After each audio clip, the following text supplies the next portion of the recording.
बोलो श्यावर रामचंद्र की जय। कहते हैं एक समय सृष्टि से जल तत्व अदृश्य हो गया। सृष्टि में त्राही त्राही मच गई और जीवन का अंत होने लगा। तब ब्रह्मा जी, विष्णु जी, ऋषि गण तथा देवता मिलकर भगवान शिव जी के शरण में गए और शिव जी से प्रार्थना की और बोले, नाथों के नाथ, आदिनाथ, अब इस समस्या से आप ही निपटें। सृष्टि में पुनः जल तत्व कैसे आएगा? देवों की विनती सुनकर भोलेनाथ ने 11 रुद्रों को बुलाकर पूछा, आप में से कोई ऐसा है जो सृष्टि से को पुनः जल तत्व प्रदान कर सके? 10 रुद्रों ने इनकार कर दिया। 11वां रुद्र, जिसका नाम हर था, उसने कहा, मेरे करतल में जल तत्व का पूर्ण निवास है।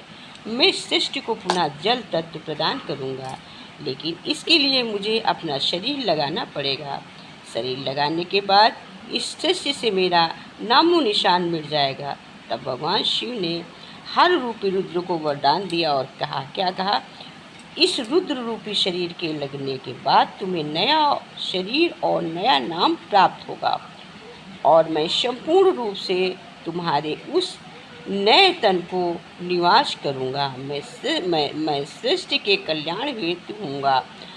हर नामक रुद्र ने अपने शरीर को लगाकर सृष्टि को जल तत्व प्रदान किया और उसी जल से एक महाबली वानर की उत्पत्ति हुई, जिसे हम हनुमान जी के नाम से जानते हैं। ये घटना सतयुग के चौथे चरण में घटी थी। शिव जी ने हनुमान जी को राम का रसायन प्रदान किया। हनुमान जी ने राम नाम का जप प्रारंभ किया तथा त्रेता युग में अजन्ना और कैसरी के यहाँ पुत्र रूप में अवतरित हुए। जिसे कहते हैं कि हनुमान जी शिव जी के वरदान से प्राप्त हुए थे और राम जी के गुणगान करते ये राम के हुए। इसी तरह कहते हैं हमें वाणी को हमेशा अमृत बोलना चाहिए।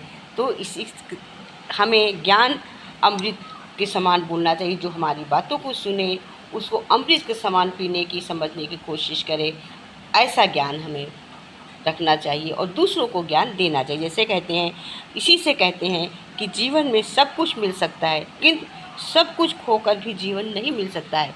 ईश्वर के सिवा कोई व्यक्ति कोई मरता है नहीं, केवल शरीर जाता है, परंतु ये भगवान के अलावा, गुरु के अलावा, ईश्वर के अलावा कोई दोबारा प्रधान आत्मा तो हमेशा जीवित रहती है। तो कहते ये हमारा गुरु ही, हमारा प्रधान ही, हमारा परमात्मा ही दे सकता है। तो क्या कहते हैं, जीवन में सब कुछ मिल सकता है, किंतु सब कुछ देकर भी जीवन प्राप्त नहीं किया जा सकता है। जो व्यवहार आपको अच्छा नहीं लगता है वो दूसरों के साथ मत करो। धन तो संसार में बहुत लोग छोड़ जाते हैं, किंतु अच्छा नाम बिरले ही छोड़ के जाते हैं। धन, संसार तो, पैसा तो, ज़मीन जायदाद तो सभी अपने बच्चों के लिए और छोड़ जाते हैं सबके लिए, लेकिन अपना नाम छोड़ जाना एक बड़ी बात होती है। इसलिए हमें अपना नाम छोड़ना चाहिए, हमें अच्छे कर्म करना चाहिए। जो हमारे न रहने के बाद पैसा कौड़ी धन सब चीज़ तो आदमी यूज़ कर लेता है, बट हमारे किए हुए अच्छे कर्मों को ही याद किया जाता है, हमारी अच्छी बातें। इसलिए हमें अच्छे कर्म करने चाहिए। तो धन तो संसार में लोग छोड़ जाते हैं, किंतु अच्छा नाम बिरले ही लोग छोड़ जाते हैं।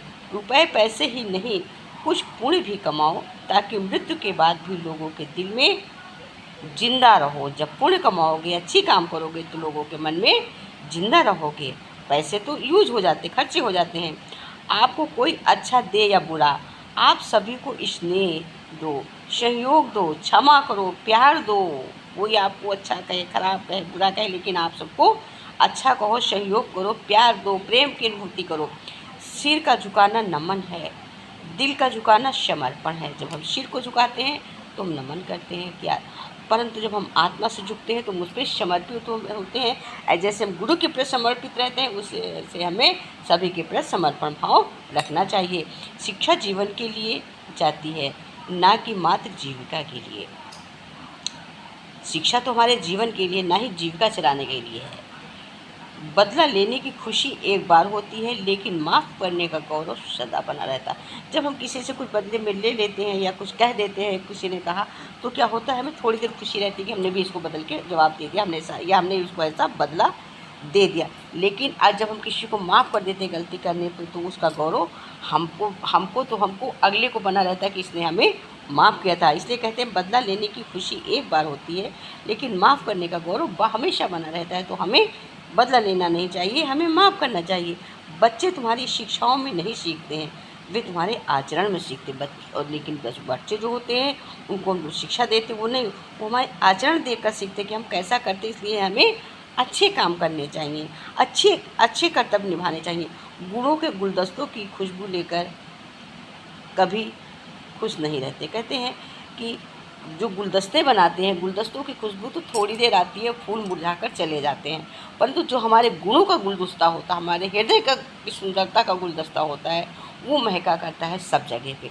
घर बाहर हमारे हृदय रूपी, हमारे जो हृदय से अच्छा काम करते हैं वो गुलदस्ता सब कहीं खुशबू देता है। और फूलों का बनाया हुआ गुलदस्ता थोड़ी देर में खुशबू उसमें कम होने लगती है और वो सूख कर मुरझा कर बेकार हो जाता है। इसलिए कहते हैं हृदय रूपी गुलदस्ते को अच्छा बनाना चाहिए, ना कि फूल के गुलदस्ते को। बोलो जय श्री राम की जय। जय जय श्री राम।